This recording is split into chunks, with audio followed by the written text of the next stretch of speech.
The War of 1812's origins are tied to the cataclysm of the Napoleonic Wars. In 1803, Great Britain declares war on France, and Napoleon announces a new French Empire in 1804. French influence is already spreading in Europe, and Britain fears French dominance of the continent. Cross-Atlantic trade is vital to both Britain and France, which forces the neutral United States into the war's periphery. The US has complex relations with both warring states. The US gained independence from Britain in 1783 following the Revolutionary Wars, and some are still Anglophobic. However, New England remains economically connected to Britain. In 1800, 25% of US exports go to the British Empire, which accounts for 35% of US imports. France only accounts for 2%. France shares Republican ideals with the US and helped the American independence struggle with money and naval support. But the US stopped repaying its loans, resulting in a small-scale naval conflict with France. In the so-called Quasi-War of 1798 to 1800, Britain informally aided the Americans. Napoleon's imperialism also clashes with some US ideals. This diplomatic triangle shifts dramatically in 1803. To fund his war effort, Napoleon sells the US the French-controlled Louisiana territory for $15 million. Doubling US territory overnight. The money goes towards Napoleon's plans to invade Britain, which angers London. However, an invasion requires dominance of the English Channel, if only temporarily. Napoleon reportedly states, "Let us be masters of the Channel for 6 hours, and we are masters of the world." But at the Battle of Trafalgar in 1805, the Royal Navy decisively defeats Napoleon's French and Allied Spanish fleets, making a French invasion unlikely. So Britain has the upper hand at sea in the war against France. The Royal Navy blockades French ports, which requires more ships and sailors, an expansion that inflames tensions with the US. The Royal Navy mostly recruits by impressment, forcibly conscripting British subjects. Impressment is unpopular at home, but the Navy sees it as an ugly necessity, as tough conditions and indefinite service periods mean that there are few volunteers. Although the Royal Navy required 17,000 sailors in 1793, in 1810 it needs 140,000. Meanwhile, death, or more commonly, desertion, result in high turnover. There are legal limits to the press gang, though. Naval officers cannot grab men off the streets or impress foreigners. But they can impress British sailors or foreign Royal Navy deserters. This is a popular choice for captains seeking experienced recruits. Who is a British sailor is an especially contentious issue in the US. As Britain searches for sailors, it also impresses Americans. Britain doesn't recognize US naturalization laws, meaning a British-born American might still be impressed. Citizens generally do not carry citizenship documents, and the few that exist are easily forged. The Royal Navy does release proven American citizens, but the process is slow. British sailors, especially deserters, also claim US citizenship or serve on American ships for protection and better wages, with some US officials selling false documents. With little oversight, British captains reportedly abduct sailors based on accent, English proficiency, or appearance. A US printed broadside claims, "Great Britain says she does not want Americans, but British seamen on board our ships. And when she comes for them, she takes Americans. How is this to be remedied? Shall a petty lieutenant or midshipman be the sole judge of a man's country and doom Americans to slavery for life? Or shall we be entitled to the privileges of other nations?" And so, by 1806, Anglo-American tensions grow. President Thomas Jefferson tries to negotiate an end to impressment, but gives up when Britain resists. Most US politicians still prefer peace, although the continuing Napoleonic War and new crises test this position. American complaints regarding impressment frustrate British leaders. To them, Napoleon is a universal, existential threat, especially after his recent victories at Austerlitz, Jena, and Auerstedt. Meanwhile, since the 1780s, Britain sees the US as a global trade rival, and some in Britain accuse the US of profiteering from Napoleon's dominance by maintaining neutral trade with France. The US merchant fleet is also rapidly expanding, tripling in size between 1793 and 1806, while wartime manpower demands caused Britons to shrink. Furthermore, many British notables believe the Royal Navy also protects America for free. The Alps and the Apennines of America are the British Navy. If ever that should be removed, a short time will suffice to establish the headquarters of a French Duke Marshal at Washington, and to divide the territory of the Union into military prefectures. So Britain increases economic warfare against France, imposing a blockade of French ports as part of new Orders in Council from May 1806. This allows it to confiscate all goods bound for France as contraband, including from US vessels. Similar British measures against France during the Revolutionary Wars in 1794 resulted in talk of war with the US, although both sides negotiated a settlement. In 1806, though, British fears of invasion, which persist despite Trafalgar, mean calls for a wide embargo override concerns about neutral opinion. Sir Frederick Morton Eden writes a pamphlet to the British public. You have now one plain, open course of policy to pursue, to vindicate your right to the domination of the sea, which the valor of British seamen has acquired, and to prove that what they acquired is not a barren scepter or empty title invented by flatterers to gratify your vanity with the swelling theme of Rule Britannia. The US retaliates in November, passing the Non-Importation Act, which bans some British imports. But the act is unpopular and poorly enforced, especially in commerce-dependent northeastern cities. Meanwhile, Napoleon announces a total blockade of Britain. Practically, this is impossible, but allows French ships to seize US or other neutral vessels bound for Britain. Anglo-US relations deteriorate further in June 1807. On June 22nd, the British fourth-rate ship-of-the-line HMS Leopard stops the American frigate USS Chesapeake while searching for British deserters. British Captain Salisbury Price Humphreys sends a letter to US Commodore James Barron. The captain of His Britannic Majesty's ship Leopard has the honor to enclose the captain of the United States frigate Chesapeake an order respecting some deserters, supposed now to be serving as part of the crew of the Chesapeake. Captain Barron refuses to allow an inspection. I know of no such men as you describe. My recruiting officers were particularly instructed not to enter any deserters from His Britannic Majesty's ships. I am also instructed never to permit the crew of any ship that I command to be mustered by any other but her own officers. It is in my disposition to preserve harmony, and I hope this answer to your dispatch will prove satisfactory. But the Leopard opens fire, killing 3 and wounding 18 American sailors. The Chesapeake only fires a single shot in return and quickly surrenders. The British remove 4 deserters, 3 Americans who previously served on British ships and 1 Briton. Humphreys allows the Chesapeake to return home. The incident outrages some US leaders, a minority of whom call for war. President Jefferson understands the United States is not militarily prepared to confront Britain and expands his embargoes instead.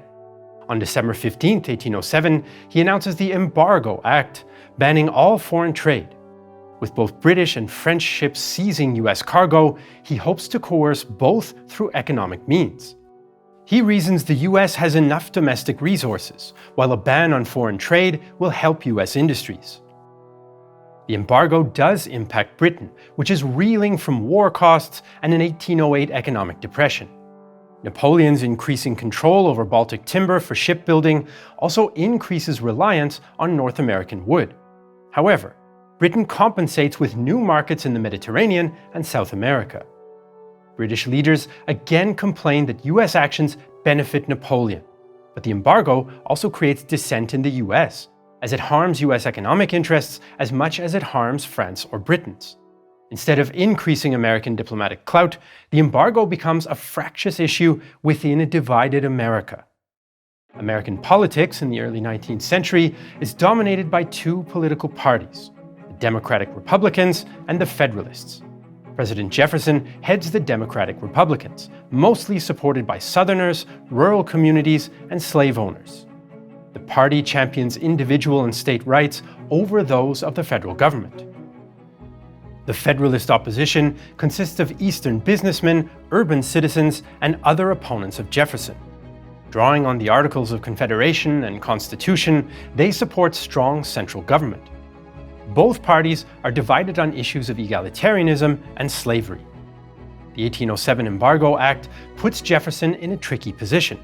It does disproportionately damage his Federalist opponents, who are largely based in cities reliant on foreign trade. But the act's unpopularity means he uses federal powers to enforce it, angering some Democratic Republicans. Different US demographics also have different priorities and relationships to foreign trade. Those in established Northeast commercial centers favor free trade. These states are wealthier, and tariffs and custom duties form a considerable revenue source. Although some Northerners favor war with Britain to resolve maritime issues, many don't. After all, their region would be on the front line in any war with Britain. However, in other regions, international trade is less important. Many southern states depend on slave labor and agricultural plantations. Although plantations produce goods for export, slave owners are mostly concerned with expanding towards Spanish Florida and communities sheltering escaped slaves. Those in the West focus on exploiting land opened by the Louisiana Purchase, including towards British North American colonies. US voters' opposition to Jefferson's embargo results in the Non-Intercourse Act, which now only bars trading with Britain and France. It's Jefferson's last presidential act. In March 1809, his Secretary of State James Madison replaces him, having won the election the previous November.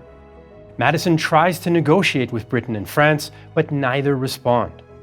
Until this time, war with France is as conceivable as war with Britain.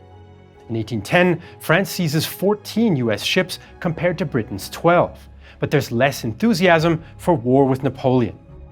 Although a weaker opponent in the Atlantic, France holds no territory in North America.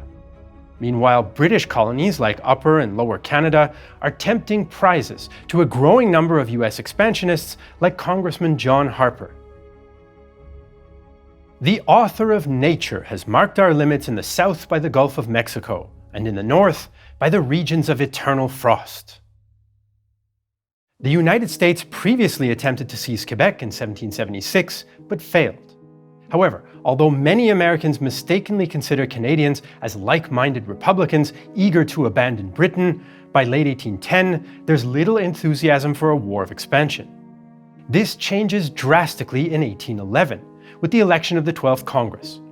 Among newly elected congressmen is a small, influential, informal group known as the War Hawks. Including many younger congressmen, their agenda for expansion in North America is explicit. Many are Westerners or Southerners, meaning the economic or maritime disputes are secondary. Instead, they prioritize US prestige, honor, and pride. They conclude Britain is treating America as an underling, not an international peer. War hawks like Henry Clay also minimize any French threat. I scarcely know of an injury that France could do to us, short of actual invasion of our territory, that would induce me to go to war with her, while the injuries we have received from Great Britain remain unredressed. So potential conflict and trade war with Britain divides Americans. Beyond insults to honor, the War Hawks also want war for practical reasons. As Southerners and Westerners expand, they highlight another alleged British intrusion: support for Native American tribes. In the so-called Old Northwest, previously disparate tribes unify against settler encroachment on their lands, and American settlers and warhawks put the blame on supposed British interference. Despite the warhawk claims, tribal unity comes from a grassroots movement led by Shawnee brothers Tecumseh and Tenskwatawa. Tecumseh, also known as Leaping Panther Shooting Star, has a reputation as a charismatic warrior. Many tribes consider Tenskwatawa, also known as the Open Door, to be a prophet. He preaches an ideology of separation between whites and natives, reportedly originating in a prophetic dream. Both brothers are especially concerned with land speculation. Americans buying cheap land from tribal chiefs before selling to US settlers for massive profits. British figures also worry about this because US leaders often blame the British for Native American dissatisfaction regarding the sales. During the Revolutionary War, both Britain and America made alliances with native tribes, with Britain allying with 4 of the 6 nations of the Iroquois Confederacy. In the Old Northwest, Britain maintains some tribal connections and supplies some arms, but wants to avoid war with the United States. Tenskwatawa's message is popular, spread by the Shawnees' role as traders, interpreters, and diplomats among Old Northwestern tribes, including the Anishinaabe, Wendat, Miami, Ho-Chunk, and Lenape. However, other tribes oppose Tenskwatawa's philosophy. Since the late 18th century, some are closely aligned with settler communities, live in clapboard houses, and engage in farming and commerce. Some tribes in the powerful Iroquois League ally with settlers and occasionally fight other tribes or intimidate them into new areas. Many Iroquois tribes have already sold land to speculators and struggle to maintain traditional lifestyles. William Henry Harrison, the governor of the Indiana Territory, is unhappy about Tecumseh and Tenskwatawa. Native resistance limits expansion and can negatively impact potential profits. Harrison, like many government figures, is deeply involved in land speculation. For Tecumseh and Tenskwatawa, this is ample evidence of American dishonesty. Tecumseh personally challenges Harrison on the issue in August 1810, arguing individual chiefs cannot sell land inhabited by many tribes. He accuses Harrison of manipulating chiefs, giving them alcohol, or using allied tribes to intimidate others into signing away their land. This land that was sold, and the goods that were given for it, were only done by a few. The treaty at Fort Wayne was made through threats, and in the future, we are prepared to punish those chiefs who may come forward to propose to sell their land. If you continue to purchase from them, it will produce war among the different tribes, and at last, I do not know what will be the consequence to the white people. Harrison is concerned by Tecumseh's confidence and charisma, comparing him to Moses and describing him as a bold, active, sensible man, daring in the extreme and capable of any undertaking. With tensions high between settlers and land speculators on one hand and the natives on the other, Harrison decides for war. He asks Madison for permission to raise an army of territorial volunteers, supported by federal regulars, to destroy the Shawnee base at Prophetstown. He also claims British involvement in an August 1811 letter. A young Iowa chief, whom I employed to go to the Prophetstown for the purpose of gaining information, mentions a great number that had acceded to the Confederacy. The British agent danced for joy upon seeing that so many tribes had united against the United States. The establishment of tranquility between the neighboring tribes will always be a sure indication of war against us.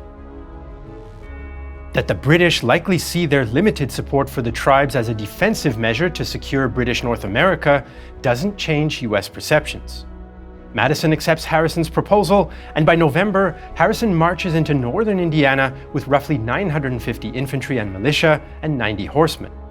Prophetstown is defended by around 700 warriors from various tribes, but they don't share a common language.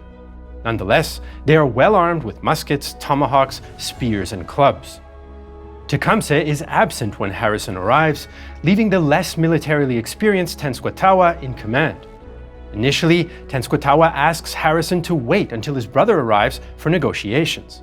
Harrison agrees and retires to a hill, but sets up a defensive rectangle. That evening, though, Tenskwatawa delivers a fiery speech and orders an attack. Accounts vary, but US sentries likely fire on Tenskwatawa's forces attempting to sneak close to the camp. After diversionary attacks on the northern end of Harrison's rectangle, Tenskwatawa launches the main attack in the south, breaking the Indiana Yellow Jackets. Only the intervention of dismounted dragoons and regulars preserves both flanks. Ottawa warrior Chabonnier recalls the opening attack. The US troops jumped right up from their sleep with guns in their hands and sent a shower of bullets at every spot where they heard a noise. They could not see us. We could see them, for they had fires. We did not rush among the US men because of the fires. Directly, the men ran away from some of the fires, and a few foolish Indians went into the light and were killed. Tenskwatawa attacks again simultaneously in the north and south, but the reorganized Americans hold the line as Native American ammunition runs low and coordination deteriorates. With victory unlikely, the tribal groups abandon Prophetstown. In the Battle of Tippecanoe, US casualties are 62 killed and 126 wounded. Probably about 50 Native Americans are killed, 36 of whose bodies US troops recover and scalp. On November 8, 1811, Harrison burns down an empty Prophetstown. Both Tecumseh and Tenskwatawa escape and spread their message elsewhere, especially to the southern Muskogee tribes around modern-day Alabama, Georgia, and Florida.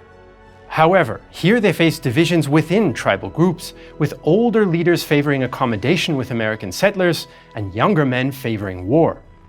After Tippecanoe, Tecumseh also moves closer to Britain, though it's not the solid alliance imagined by many Americans. Tecumseh remains suspicious of British intentions and reliability, and remembers a previous betrayal in 1794, when a British fort refused to open its gates to Native Americans retreating after battle with US forces. The American victory at Tippecanoe adds urgency to debates in Washington. Madison hopes talk of war might bring last-minute negotiations with Britain, but by summer 1812, this seems unlikely. In any case, Britain is preoccupied with fresh drama. On May 11th, a disgruntled merchant assassinates Prime Minister Spencer Perceval in the House of Commons. British officials fear wider discontent amongst the commercial class regarding Britain's economic war, but soon discover the assassin holds a personal grudge against the government. Former Secretary for War and the Colonies Robert Jenkinson becomes Prime Minister. Back in Washington, Warhawk pressure mounts in June, and Madison lays out a litany of perceived war justifications. British seizures of US ships, the mock blockade of US communities, the Orders in Council, disrespect for American diplomatic independence and neutrality, interference with American expansion, agitation among Native American tribes, and Royal Navy impressment. Estimates vary, but by 1812, 10,000 Americans may be serving as impressed Royal Navy sailors. Madison also faces re-election in late 1812, and critics claim he's weak on foreign relations. He officially calls on the US Congress to support war, and after weeks of debate, they vote in favor. 79 to 49 in the House of Representatives and 19 to 13 in the Senate. All Federalist congressmen vote against declaring war. On June 18, 1812, Madison officially declares war. Before the news reaches Britain, London revokes the Orders in Council on June 23rd as a concession, but it's too late, and Madison does not revoke the declaration. Now, issues of American military strategy dominate US debates. Some US leaders favor a naval approach to keep the war from the mainland, while others, especially the Warhawks, see opportunities for American expansion while Britain remains distracted against Napoleon. Upper and Lower Canada seem especially vulnerable. Some US leaders support a three-pronged attack into the Canadas against the weak British garrisons at York, Montreal, and Quebec, thereby controlling access to the strategically important Great Lakes. Not only would occupying the two Canadas destroy bases for British cross-border interference, it would also place the United States in a powerful diplomatic and military position. It could threaten Britain's ongoing war with Napoleon, forcing Britain to end impressment, blockade, and other grievances. Some US leaders, however, go further and want to annex parts or even all of British North America, which would allow the US to control future flows of cross-Atlantic trade. Many Warhawks claim the campaign will be easy since they don't think Britain can defend a large, sparsely populated territory. Thomas Jefferson states, "The acquisition of Canada this year, as far as the neighbourhood of Quebec, will be a mere matter of marching, and will give us experience for the attack on Halifax the next, and the final expulsion of England from the American continent." But war fervour masks American weaknesses. The war is hugely unpopular, the US regular army is small with primitive logistics, and there are legal ambiguities regarding the militias. What's more, Britain might be far away, but it has the world's most powerful navy, plenty of space for strategic withdrawal, and Native American allies. Britain is sure to send reinforcements, meaning the US must try to win quickly. But as US forces gather for the invasion of Upper and Lower Canada, they quickly discover the War of 1812 will not be a mere matter of marching after all. History is full of daring missions where a handful of men and women attempt the impossible against overwhelming odds. These raids don't always get the attention they deserve in general history documentaries, though. In our new series, History's Most Daring Raids, every month we explore the most famous and the lesser known, the most audacious and the most clandestine operations through history and why they worked or why they failed. And where can you watch History's Most Daring Raids? On Nebula, a streaming service we're building with other creators where you don't need to sift through a deluge of AI slop. Nebula is made and curated by humans, and it's available in 4K resolution on your browser, on your smartphone, smart TV, or streaming box like Apple TV or Roku. And that's not all. On Nebula, you can also watch all our regular videos ad-free and earlier than on YouTube. If you go to nebula.tv/realtimehistory, you can get an entire year of Nebula for just $30. Right now, you can also get the Nebula Lifetime membership. Pay once and get access to everything Nebula has to offer for as long as you and Nebula exist. If you go to nebula.tv/realtimehistory, you can save $200 on the regular price. The Lifetime membership allows us to invest in more original content and improve the platform for everyone. 1/3 of your Lifetime membership will also support us at Real Time History directly. We want to thank Adam Franti for his help researching this documentary and Juan Gomez Cabello for his original illustrations. For more on the Napoleonic Wars in 1812, check out our 3-hour documentary about Napoleon's invasion of Russia. If you're watching this video on Nebula or Patreon, thank you so much for the support. We couldn't do it without you. I'm Jesse Alexander, and this is a production of Real Time History, the only history channel that seeks to prove they do not have a barren scepter.